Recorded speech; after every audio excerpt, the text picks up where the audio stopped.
Hello, Dr. Preston. It's Paul Saucier. I am here to present to you my Module 1 um, assignment for human and interface on human and interface design for the human and computer interaction class.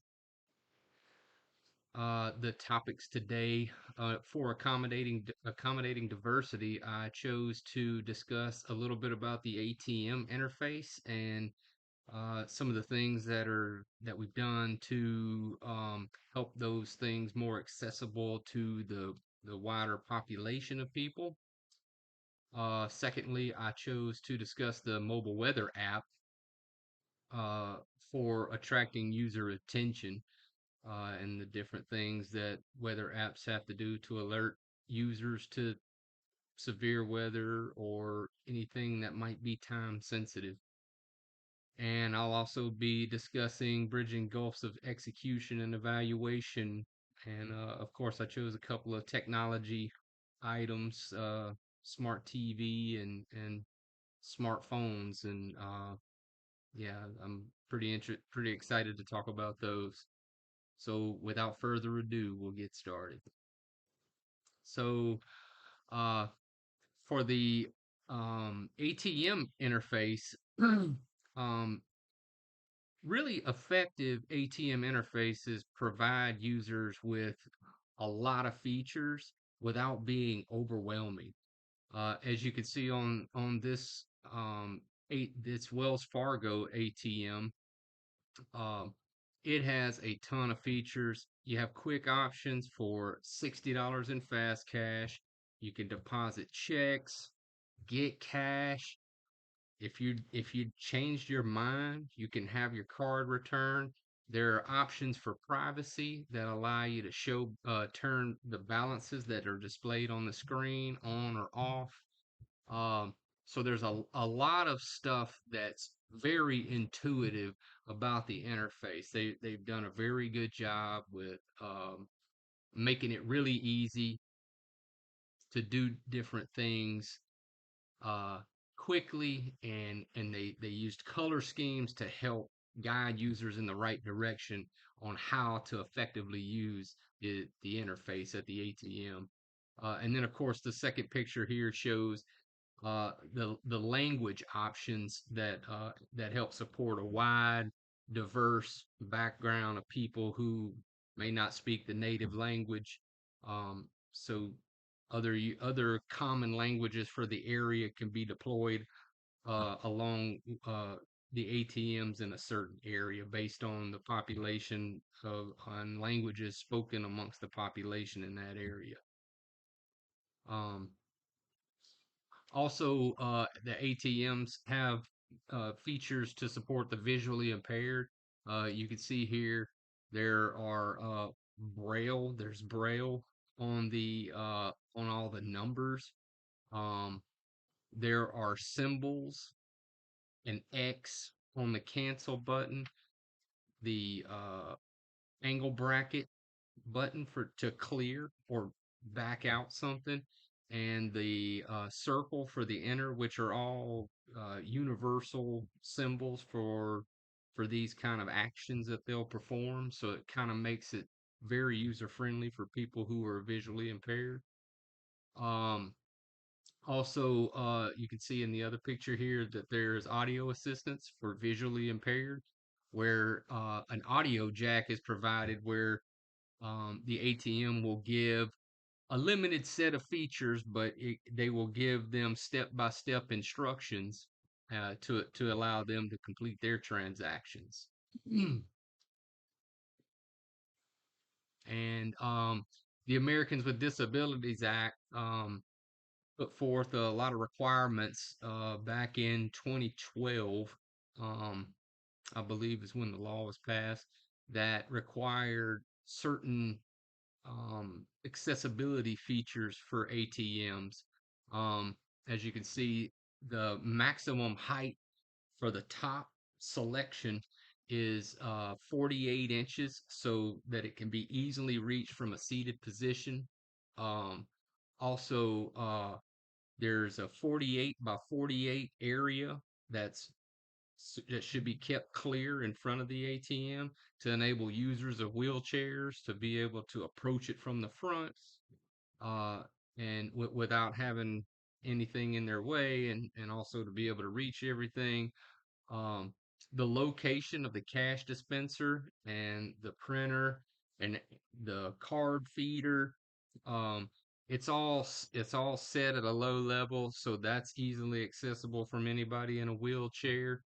Also, the ADA Act requires that there be a clear path that's 48 inches wide from an entrance in order to get to the 48 by 48 clear area in front of it. So not only to be at the machine, but obviously to get to the machine, it has to be kept clear as well. So that makes a lot of sense to put all those together. So that obviously makes it really easy for the majority of people to access and be able to use an ATM. Um, and now I want to talk a little bit about the mobile weather application.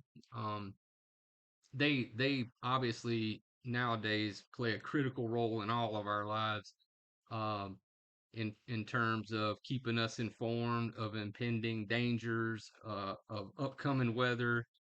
I know I probably don't do it as a lot as often as a lot of people, but most of us want to open it up, see what the weather is for the day, um, see if there's any new alerts where in the near term forecast we might have some um, bad weather that we need to prepare for.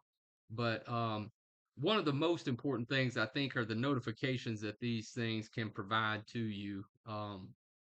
And I'll talk a little bit more about those here on the next slide. But the mobile weather apps play a vital role in keeping us abreast of any dangerous situations that we might be approaching. So, one of these things is where a weather application can send mobile alerts, and they can send push notifications that show up on your lock screen or a notification bar. You can see I've included a picture here of a flash flood warning. You know, these things usually happen whenever we've had a lot of rainfall, and happen they happen very quickly, and it's important to be able to get the user's attention with one of these where it's got big bold white letters on a black background with the it's got the exclamation point letting you know that this is an important message, and that dangerous conditions are starting to occur, and it's really something that will get the user's attention to to make them aware of what's approaching. um, they often come along with sound cues. I know a lot of times when there's like a tornado warning, or even you can go out to outside of a weather app, amber alerts where your phone makes a loud buzzing or beeping sound, is how it might be described. But those are all things that can certainly grab a user's attention. Um, you can see here, I've included an example of a lock screen notification that's come up where that is, uh, let's see, is this the lock screen? Oh, this is when you're actually looking at the app. The color in the background provides a user with gives you a feel for what the current conditions are like. So when it's cloudy, the background is gray, or you might see a sunshine in the background when it's nice weather, or when it's raining, you might see it might show some raindrops falling. Um, so applications are designed a little bit to give you kind of a feel, not just from what the words are saying to tell you what the weather's like, but also give you a feel visually about what kind of weather is approaching. Uh, you also get interactive alerts where an alert might show up on your phone, grabs a user's attention, says this particular one says heavy rain will begin at around 4:55. And you can see that's 15 minutes from the time that the notification showed up, but it shows that you can select it and it can take you to a radar that you can get a better idea of how fast it's moving. And um, these interactive features really grab a user's attention also to alert them as well. Uh, so I've included the design strategies here, a table. So you can use high contrast colors for alerts, similar to what we saw before. You can have a high contrast severe weather alert banner in red with bold white text describing the dangerous weather. The flash flood on my earlier slide showed was a big black background with bold white letters. Uh, you can have dynamic animations, like flash and lightning bolts when there's a thunderstorm occurring. Uh, the push notifications we talked about on the lock screen that can say, hey, a tornado warning for this area, seek shelter immediately. Uh, you should prioritize important information in a weather app by having it. You can do it by having a banner across the top saying, hey, my example that I've included here says high UV index expected today. Wear sunscreen when outdoors. And interactive alerts, like we talked about, where the lock screen notification says you can select it and rain expected within the next hour. Tap to view the radar. All right, bridging the gulfs of execution and evaluation. The gulf of execution is the gap between the user's intention and the actions a user must perform to achieve them, or the difference between the user's goal and what a system will allow. A user can struggle to modify an order on a self-service food ordering kiosk. If you put in the wrong order and you want to change it, sometimes that can be difficult for a user because of the complexity of the system. Uh, and the gulf of evaluation refers to something more along the lines of feedback. And in the design for everyday things from Norman, he described it as the amount of effort that a person must take to interpret the physical state of the device and determine how well the expectations and intentions have been met. Uh, in terms of a piece of technology that gives me a hard time pretty often is I chose this Max app because it's one that I recently bought a subscription for, and every time I want to use it on my TV, I have to log into it. And with our complex passwords that we want to use, that we're encouraged to use today, along with the password managers, that can be a little bit of a challenge when you have to do that with a TV remote and you're trying to put in a 16 character password that has uppercase, lowercase symbols.